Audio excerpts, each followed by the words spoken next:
من الشيطان الرجيم. بسم الله الرحمن الرحيم. الحمد لله رب العالمين الرحمن الرحيم مالك يوم الدين إياك نعبد وإياك نستعين اهدنا الصراط المستقيم صراط الذين أنعمت عليهم غير المغضوب عليهم ولا الضالين. رب اغفر لي ولوالدي آمين يا رب العالمين. السلام عليكم ورحمة الله وبركاته. بسم الله الرحمن الرحيم. سبحانك لا علم لنا إلا ما علمتنا إنك أنت العليم الحكيم. وتب علينا يا مولانا إنك أنت التواب الرحيم. وتقبل منا إنك أنت السميع العليم. ربنا افتح بيننا وبين قومنا بالحق وأنت خير الفاتحين. رب اشرح لي صدري ويسر لي أمري واحلل عقدة من لساني يفقهوا قولي. وبعد. Hadratul Afadil, para jamaah salat subuh Masjid Agung Baitul Mukminin rahimakumullah. Mudah-mudahan salat yang kita kerjakan selama ini diterima oleh Allah Subhanahu wa taala. Doa yang kita panjatkan mudah-mudahan diijabahi oleh Allah dan menjadikan satu sebab kita dikaruni rahmat dan maghfirah dari Allah Subhanahu wa taala. Amin amin ya rabbal alamin. Untuk kajian yang kemarin, pertemuan minggu kemarin, bahwasanya kita sebagai umat Islam yang baik, kita dianjurkan ketika bertemu dengan orang yang meninggal dunia itu untuk menceritakan kebaikan-kebaikan. Kita dianjurkan untuk menceritakan kebaikan-kebaikan orang yang sudah meninggal dunia, dan jangan sampai kita mengumbar aibnya, kecuali menceritakan aib yang kaitannya dengan sesuatu yang bertentangan dengan agama. Tujuannya adalah untuk mencegah munculnya perbuatan-perbuatan terlarang itu. Nah, di sini selanjutnya kita akan membahas tentang sholat bagi mayit. Babu al-kari sholati alal mayit. Bab yang menceritakan tentang beberapa zikir yang dilakukan seseorang di dalam sholat alal mayiti, bagi mayit. I'lam anna sholata alal mayiti fardu kifayatin.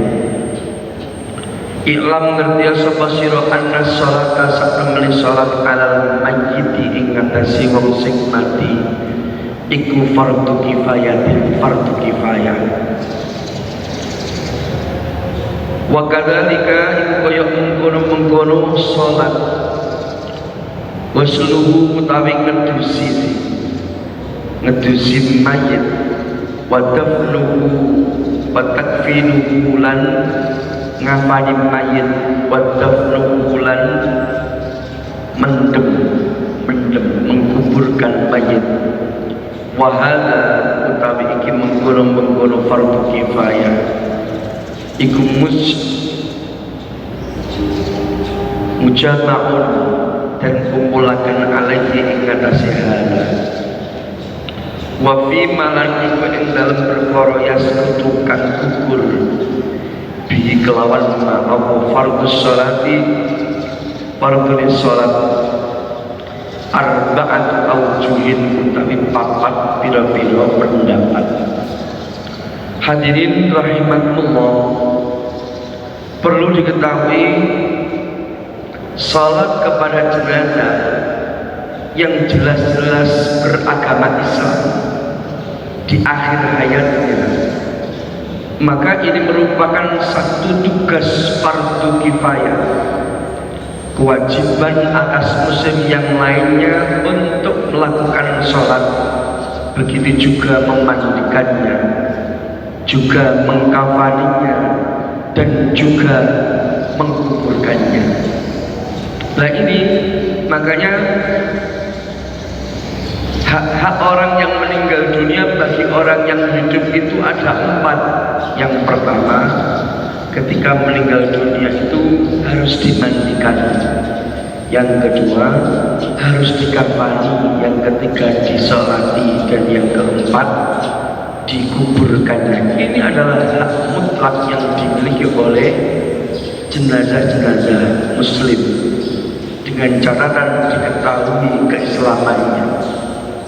Nah, inilah untuk mengetahui keislaman seseorang harus ada saksi dan juga harus ada bukti. Mungkin terkadang seseorang itu selama hidupnya kita tidak pernah melihat dia sholat. Selama hidupnya dia itu sering beribadah di luar agama Islam, pergaulannya dengan orang-orang muslim, dan sesuatu yang tampak di dalam kehidupannya itu ternyata mencerminkan tradisi atau juga perilaku sebagaimana orang non-muslim. Tetapi ketika ada saksi yang menyatakan dia itu betul-betul telah masuk Islam, maka kita wajib untuk merawatnya. Kenapa? Karena taubat seseorang, kesadaran seseorang kadang-kadang itu muncul di akhir hayatnya. Kesadaran seseorang untuk berpindah agama itu muncul di akhir hayatnya ketika ada bukti. Ketika ada bukti dan juga penguat-penguat yang lainnya, maka kita dianjurkan, diperintahkan untuk merawatnya secara Islam. Kenapa? Karena mereka dihukumi sebagai orang-orang Islam. Bahkan ternyata Al-Quran ini memberikan gambaran bagi orang-orang yang hatinya selalu terketuk dengan agama Islam. Bagi orang yang hatinya itu percaya kepada Islam sementara dia itu belum sempat mempublikasikan, mengamalkan maupun menampakkan keislamannya. Kalau seseorang hatinya ini sudah tunduk pada Islam, maka dia juga termasuk dikategorikan orang-orang Islam. Di sini di dalam surat An-Nahl itu diceritakan, man kafara billahi min ba'di imanihi illa man ukriha wa qalbuhu mutmainnun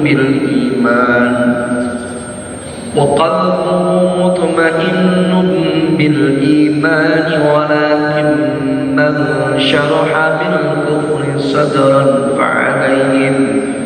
فعليهم غضب من الله ولهم عذاب عظيم. Terberiki di dalam surat An-Nahl ayat 106 diceritakan bahwasanya orang-orang yang sudah kufur kepada Allah setelah imannya illa man ukriha, kecuali orang-orang yang dipaksa, kecuali orang-orang yang diancam keselamatannya, kecuali orang-orang yang memang terpaksa harus menampakkan kekafirannya. Wa qalbuhu mutmainnun bil iman, sedangkan hatinya itu masih terdapat kekuatan, ketenangan untuk beriman kepada Allah, maka mereka ini termasuk orang-orang yang Islam. Banyak sahabat-sahabat Nabi yang seperti ini, Pak. Mereka taruhannya adalah nyawa. Di zaman dakwah Kanjeng Nabi secara sirri, secara rahasia, banyak sekali ancaman-ancaman yang ditujukan kepada orang Islam oleh orang-orang kafir. Nek sampai tetap melebu Islam, mempertahankan iman pada Islam, akan kami bunuh. Nek sampean tetap ikut Rasulullah Nabi Muhammad yang engkau yakini sebagai panutan, engkau akan kubunuh. Lupa ancaman pembunuhan semacam ini yang membahayakan nyawa seseorang, maka di saat terpaksa itu seseorang boleh mengucapkan kekafirannya sementara di dalam hatinya masih terpatri iman kepada Allah Subhanahu wa taala. Maka antara lisan dan hati ini yang paling dilihat adalah hati seseorang. Kenapa kok begitu? Karena niat itu di dalam hati. An-niyatu fil qalbi. Niat seseorang itu paling kuat di dalam hati. Adapun perbuatan yang tampak itu rata-rata diyakini atas niatnya masing-masing, atas hatinya masing-masing. Berhubung nyawa taruhannya, maka kita boleh untuk sementara tidak menyamakan antara hati dan juga lisan. Banyak waktu seperti itu. Satu contoh, sahabat Imran bin Yasir. Imran bin Yasir yang salah, ini seorang sahabat yang dipaksa oleh Abu Jahal untuk keluar dari agama Islam. Nah, orang tuanya Yasir dan juga istrinya ini, mereka ketika ditanya oleh Abu Jahal, wahai Yasir, apakah engkau tetap ikut Muhammad? Apakah engkau tetap mempertahankan keislamanmu? Yasir ini bapak Imran matur, tetap Abu Jahal, apapun resikonya aku siap menghadapi asalkan iman masih terpatri di dalam hatiku. Aku tetap agama Islam. Akhirnya dibunuh, Pak. Dibunuh, tangan kanan, kaki kanan diikat, kemudian diikat kepada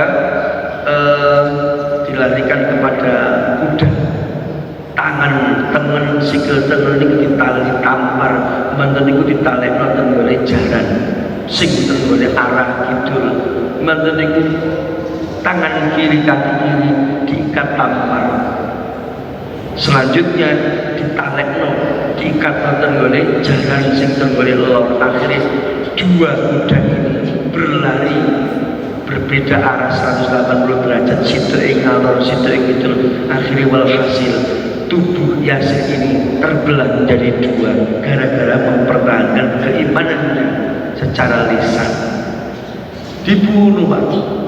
Kemudian disusul ibu atau istri dari Yasir. Wahai seorang ibu, ketahuilah kalau engkau masih mempertahankan keimananmu kepada Tuhan, apa yang terjadi? Lihatlah suamimu, nasibmu akan sama semacam ini. Akhirnya seorang ibu ini kuat imannya, dia pun tidak apa-apa, apapun resikonya saya tetap beragama Islam. Akhirnya nopo baku Abu Jahal dan kawan-kawan ambil tombak ditancapkan kepada kelamin seorang ibu sampai tembus kepala. Akhirnya meninggal dunia. Lah ini Imran melihat ayahnya, ibunya meninggal dunia. Akhirnya ditanya oleh Abu Jahal, wahai Imran, apakah nasibmu ingin sama seperti kedua orang tuamu? Ketika engkau mempertahankan agamamu, engkau akan kami bunuh saat ini juga. Imran bin Yasir langsung pola ya apa yo ngaku Islam tak gak, nek ngaku Islam iki kok dipateni, nek gak ngaku kok kuwatir kufur. Wis tekad-tekadan aku tak niat di dalam hati tetap menjaga keimanan kepada Allah dan Rasulullah, sementara lisan akan mengucapkan aku keluar dari Islam. Tujuannya adalah untuk mengamankan diri. Jadi matur Abu Jahal, saat ini aku keluar dari agama Islam. Langsung baku Imran ini diamankan. Ya wes, kamu sana kembali. Diamankan. Setelah diamankan, tidak dibunuh, dia matur kepada Rasulullah, ya Rasul, mohon maaf, ketahuilah ayahku meninggal dunia, ibuku meninggal dunia, dibunuh orang-orang kafir gara-gara mempertahankan imannya. gara-gara mempertahankan keislamannya.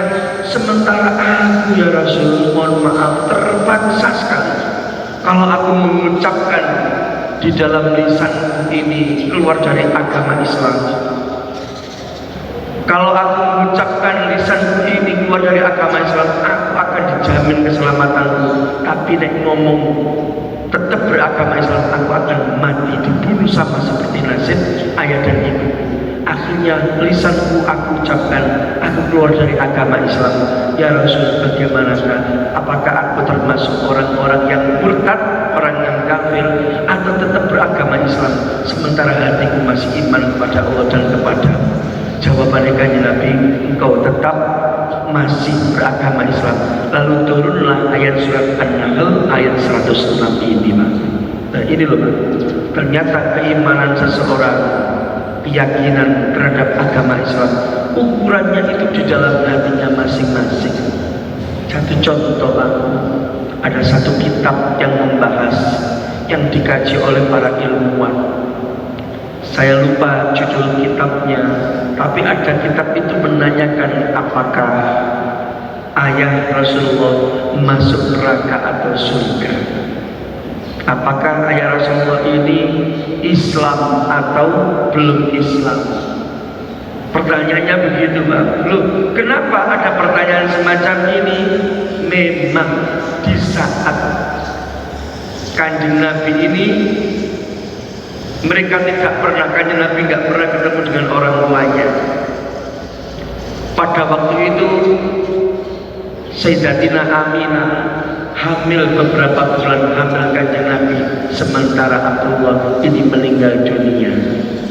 Kemudian melahirkan Rasulullah, Sayyidatina Aminah beberapa tahun, akhirnya meninggal dunia. Sementara Abdullah dan Aminah belum pernah bersaksi syahadat untuk menyatakan Nabi Muhammad adalah utusan Allah. Bagaimana keislaman mereka? Mereka Abdullah dan Aminah belum pernah mengucapkan syahadat kepada Rasulullah bahwasanya Rasulullah adalah utusan Allah. Bagaimana hukumnya? Ternyata jawabannya adalah ayat ini, surat An-Nahl 106. Di sini loh, Pak. Jawabannya di dalam kitab itu, mereka tetap masuk surga. Mereka jamin keimanannya. Karena apa? Di dalam hatinya tidak pernah menentang kanjeng Nabi Muhammad sallallahu alaihi wasallam. Loh, kan repot, Pak. Loh, ini loh, banyak sekali orang-orang di waktu itu kadang-kadang belum berani menyatakan keislamannya. Kenapa? Karena nyawa mereka adalah taruhannya. Bahkan Abu Thalib itu banyak yang menyaksikan, tidak pernah mendengarkan syahadatnya kepada kanjeng Nabi. Bagaimana ketika dia meninggal dunia? Apakah masuk surga atau neraka? Jawabannya adalah An-Nahl. Sementara hati mereka ini masih iman kepada Allah, kepada Rasulullah, meskipun belum diucapkan, maka surga dan juga kenikmatannya akan diberikan kepada orang-orang semacam ini. Ini ada kitab yang khusus membahasnya.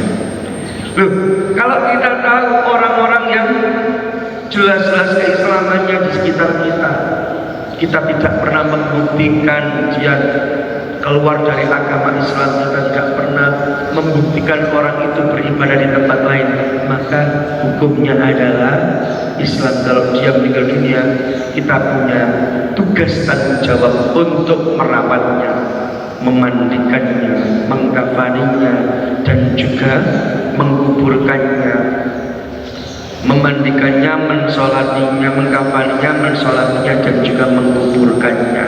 Loh, ini fardu kifayah. Kalau sampai ada orang misalnya, Pak, dia hidupnya tidak pernah kita lihat sholatnya, tubuhnya penuh dengan tato, kakinya tidak pernah menginjakkan kakinya di musola, tetapi dia pernah ikut istighosahan. Ketika di kampung-kampung diundang tahlilan, dia juga hadir, dia juga lisannya mengucapkan Al-Ikhlas hafal, Al-Mu'awwidhatain hafal, ayat kursi hafal. Di majelis taklim dia pernah terlihat hadir, tetapi kita tidak pernah melihat dia itu orang yang melakukan sholat atau tidak, maka semacam ini dihukumi Islam. Kenapa? Ada tanda-tanda bukti yang mengarah kepada keislamannya. Nah di sini ketika dia mati, maka kita wajib untuk merawatnya. Kalau seandainya orang semacam ini, Pak Bu, kok ternyata dia ketika meninggal dunia bukan dirawat secara Islam, alasannya dia tidak pernah terlihat sholat, alasannya dia tidak pernah meninggalkan ke masjid, nggak pernah puasa, ini berarti ada dosa yang diberikan Allah kepada orang atau masyarakat muslim di sekitarnya. Kenapa? Karena tidak dirawat secara Islam. Fardu kifayah koyo ngoten. Jadi fardu kifayah itu satu kewajiban yang harus dilakukan oleh orang-orang muslim, dan kewajiban ini akan gugur ketika dilakukan satu orang saja, yang lain menjadi gugur. Tetapi ketika tidak ada yang menjalankannya kewajiban ini, maka seluruh kaum muslimin mendapatkan dosa dari Allah Subhanahu wa Ta'ala. Nah, ini loh Pak, makanya kita harus memahaminya gerak-gerik. Soalnya apa? Pernah Pak, daerah kami ada orang itu dari kecil diyakinkan keislamannya sampai tua. Dia itu keluar kota, keluar provinsi, pulang-pulang dia itu sakit, keluarganya muslim semua, pulang-pulang dia sakit beberapa bulan, akhirnya meninggal dunia, tubuhnya penuh dengan tato. Wis gak tau poso lah semacam ini, meninggal dunia ambek wong-wong niku ternyata gak disolati, dirawat, dimandikan, dikafani, boten disolati, kemudian dimakamkan, dihadapkan ke kiblat. Satu saja boten disolati, alasannya kalau usah disolati, uripe gak tau sholat, aja penak temen dalam sholat itu. Padahal ambek kelakuane biyen enten sing berpendapat ngoten, akhirnya dimakamkan. Setelah tahu posisi orang ini jelas-jelas belum disolati, maka seluruh masyarakat sekitar itu kaum muslim mendapatkan dosa dari Allah. Akhirnya ketika dipastikan belum disolati, ada tokoh ulama daerah kami menganjurkan, ya wes nek guru disolati sampean sholat jenazah di atas makamnya sebagai bentuk untuk menggugurkan yang menikah sholat jenazah yang ditinggalkannya. Loh, ini merupakan ganti untuk menutupi kekurangannya. Atau lagi terkait dengan sholat jenazah, as-sahu ma inda aksari ashabina yaskutu bi sholati rajulin wahidin. Menurut pendapat yang paling sah, mayoritas ulama, mayoritas sahabat, maka sholat tersebut menjadi gugur ketika dilakukan oleh satu orang. Pendapat yang kedua, yushtaratu isnan, syarat untuk melakukan sholat jenazah ini minimal itu 2 orang. Wasalisu salah satu, pendapat yang ketiga minimal 3 orang. Warrobitu yang keempat arba'atun, ini 4 orang. Sabaun selalu jama'atan au furada, baik salat ini dilakukan berjamaah atau dilakukan secara sendiri-sendiri. Wa amma kaifiyat hadis salat, maksudnya nawawaku dalam kitab ini diterangkan untuk menggugurkan kewajiban fardu kifayah melakukan sholat terhadap jenazah ini berbeda-beda Pak. Ada yang menyatakan ketika dilakukan 1 orang maka gugur kewajiban yang lainnya. Ada yang berpendapat minimal 2 orang, ada yang berpendapat minimal 3 orang, ada yang berpendapat minimal 4 orang, maka gugurlah kewajiban orang-orang muslim lainnya. Baik itu mereka yang melakukan sholat jenazah ini dilakukan secara sendiri atau secara berjamaah. Berarti sholat jenazah itu sangat-sangat dianjurkan, apakah dilakukan sendiri atau dilakukan secara berjamaah. Fahia utawi carane nglakoni salat jenazah iku ayu kabbiro yen to takbir sapa arba'at takbiratin kelawan 4 pira-pira takbir wala budda lan pasti minha saking menika 4 takbir. Fa in akhalla mongko lamun nyacataken mengurangi sapa wong sing salat biwahidatin kelawan takbir siji lam tasihha mongko ora sah apa salate wong.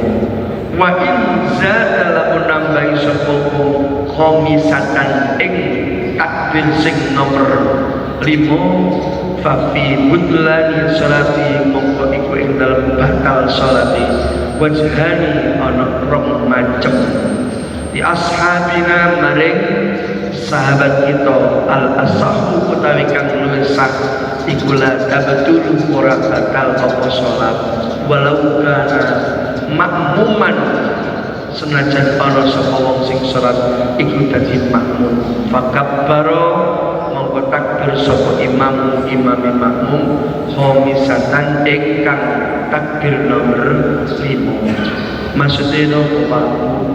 Salat jenazah ini terdiri dari 4 takbir.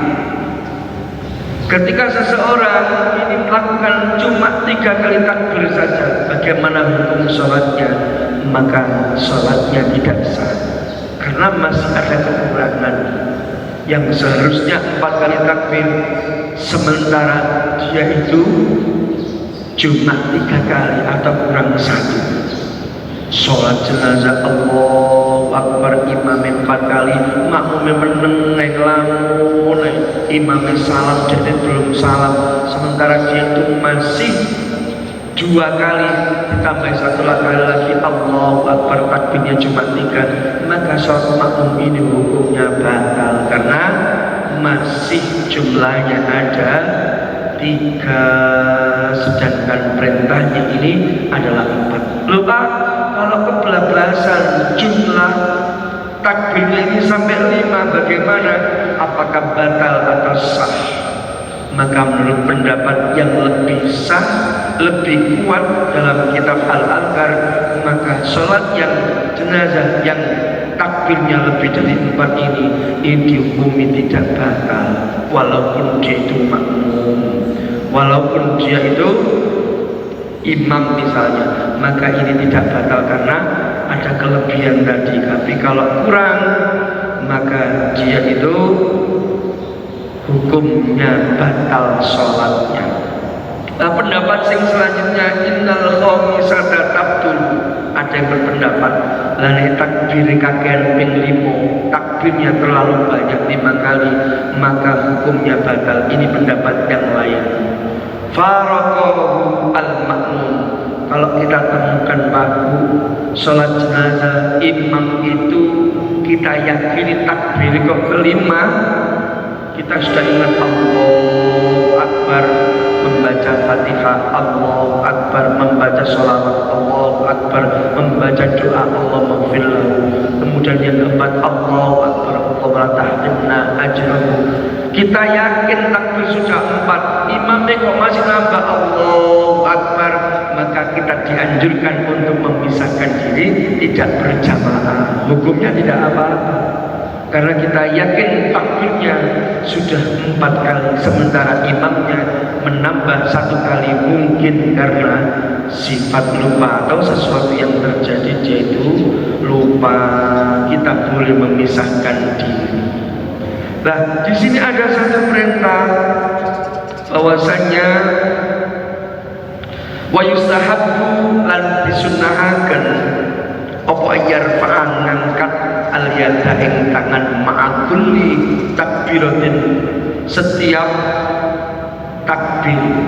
Wa amma sifatul takbiri utawi sifatul takbir wa ma lan sesuatu yustahabbu kang disunnahaken apa ma fi ing dalem takbir wa ma yabtulu lan sesuatu sing bakalaken apa ma ing takbir wa khairu dzalika sakliyane mengkono-mengkono takbir bin furu'i fa'ala ma qaddamtu fi babi sifatis salat. Takbir salat sengaja itu bagaimana? Apakah sama seperti salat-salat yang lainnya? Di sini kita dianjurkan takbir itu dianjurkan, yakni pertama takbiratul ihram musolli ala hadzal mayyit arba'at takbiratin fardu kifayatin lillahi ta'ala Allahu akbar. Maka tatkala takbir ini, takbiratul ihram ini harus diucapkan, maka juga hukumnya wajib dilakukan dan juga diucapkan. Bahkan kalau di dalam sholat jenazah ini harus diucapkan sebanyak 4 kali. Enten sing takut, Pak, apakah tangannya juga dianjurkan diangkat? Ngapunten matur Pak, sholat mengangkat tangan ketika takbir ini hukumnya sunnah. Jadi mengangkat tangannya hukumnya sunnah. Yang paling penting adalah ucapan takbirnya. Kau enten wong sholat tangan mboten diangkat meneng, tapi Allahu Akbar. Menten iku konjone liyane sendangkep tenggone di atas pusar di bawah dada, sementara di tangannya digantung kan. Keduanya berada di bawah, tidak ditempelkan di bawah dada di atas pusar, maka sholatnya tetap sah. Yang paling penting adalah takbirnya.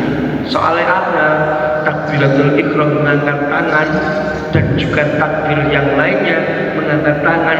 Jadi mengangkat tangannya ini sunnah hayat. Ada sunnah abad dan juga sunnah hayat. Sunnah abad ini kalau ditinggalkan maka diganti dengan sujud sahwi sebanyak 2 kali. Tapi kalau sunnah hayat ini ketika tidak dilakukan maka tidak dianjurkan atau tidak diperintahkan sujud sahwi. Dan sunnah abad itu apa? Dalam sholat wajib dan juga sholat sunnah. Nomor sunnah abad ada yang mengatakan pertama adalah tahiyatul awal, yang kedua adalah qunut. Ini bagi mereka yang biasa melakukan qunut ini abad. Selainnya, lain 2 itu sunat hayat. Satu contoh mengangkat tangan setiap gerakan takbir, ini sunat hayat. Membaca surat Al-Quran di dalam sholat ini hayat. Membaca tasbih ketika rukuk dan juga sujud ini termasuk juga hayat. Doa Rabbi firli warhamni wajburni ini juga sunnah hayat. Sehingga ketika yang saya sampaikan sunnah hayat tadi ditinggalkan itu tidak apa-apa dan tidak menggantikannya dengan sujud sahwi. Yang diganti dengan sujud sahwi adalah ketika meninggalkan tahiyatul awal dan juga ketika meninggalkan qunut bagi orang yang terbiasa melakukan qunut. Kalau nggak biasa qunut maka tidak dianjurkan sujud sahwi. Loh, apakah ada dasar dalilnya tentang meninggalkan tahiyatul awal ini dianjurkan sujud sahwi? Enten, Tenggalik kitab Bulmarah hadis-hadis ini menceritakan tadhib karya Mustafa Al-Bigho, Dr. Mustafa Al-Bigho. Ini enten hadis yang memperkuat. Ternyata Kanjeng Nabi ini nggih lali. Salat duhur, ketika salat duhur jadi imam, kemudian ketika tahiyatul awal Kanjeng Nabi boten tahiyat, langsung jumeneng ngadeg sret, Allahu Akbar. Makmum pada bingung, subhanallah, subhanallah, sahabat subhanallah. Kanjeng Nabi sudah terlanjur berdiri. Akhirnya apa yang terjadi? Makmum para sahabat ini mengikuti apa yang dilakukan oleh Kanjeng Nabi. Berarti makmumnya juga bertahiyat, langsung berdiri jumeneng mengikuti gerakan Kanjeng Nabi. Setelah itu lanjut rakaat ketiga dan keempat terakhir. Setelah innaka hamidun majid dan doa yang lainnya, akhirnya Kanjeng Nabi melakukan sujud sahwi sebanyak 2 kali. Keterangan ini ada di dalam kitab At-Tauhid. Insya Allah di Bulughul Maram juga ada. Bahwasanya Nabi pernah lupa tidak tahiyat awal, menjalankan sholat zuhur dan diganti dengan sujud sahwi. Ternyata supih atau lali atau tidak ingatnya kanjeng Nabi ini menjadi syariat adanya perintah tentang sujud sahwi. Hadirin rahimakumullah, terkait dengan sholat jenazah, apakah dianjurkan membaca doa iftitah? Ternyata di sini penjelasannya juga sangat dianjurkan. Cuma kalau kali panjenengan sampai iftitah khawatir kesuwen, tetapi ada peluang untuk membaca doa iftitah, ada peluang, diberikan kesempatan, diberikan anjuran. Tapi anjuran ini hanyalah boleh dilakukan bagi orang yang mau. Kalau dia tidak mau melakukan maka juga tidak apa-apa, hukumnya sunnah. Hadirin rahimakumullah, mudah-mudahan kajian kita pada pagi hari ini menjadi kajian yang bermanfaat, kajian yang penuh berkah. Mudah-mudahan di bulan Rajab ini Allah senantiasa memberikan keberkahan kepada kita, berkah hidup kita, berkah anak dan juga keluarga kita, berkah kekayaan yang kita miliki, berkah kesehatan yang Allah berikan kepada kita semua, dan mudah-mudahan Allah senantiasa mengampuni segala kesalahan-kesalahan kita dan keluarga kita. Amin amin ya rabbal alamin. Allahumma shalli ala sayyidina Muhammad wa ala sayyidina Muhammad walhamdulillahi rabbil alamin. Allahumma barik lana fi Rajab wa Sya'ban. Ya Allah, berkailah kami di bulan Rajab dan juga bulan Sya'ban. Wa balighna ya Allah, berikanlah panjang umur kami, sampaikanlah kami dan keluarga kami, orang-orang tercinta kami ya Allah, Ramadan menuju bulan yang sangat kami nantikan, yakni bulan Ramadan. Waghfir lana dzunubana, jikalau kami ini bertemu dengan bulan Ramadan ya Allah, ampunilah segala kesalahan-kesalahan kami dan juga orang-orang yang kami cintai. Warzuqna rizqan wasi'an halalan thayyiban mubarakan ya Allah, karuniakanlah kami rezeki yang halal, yang luas, yang penuh berkah darimu.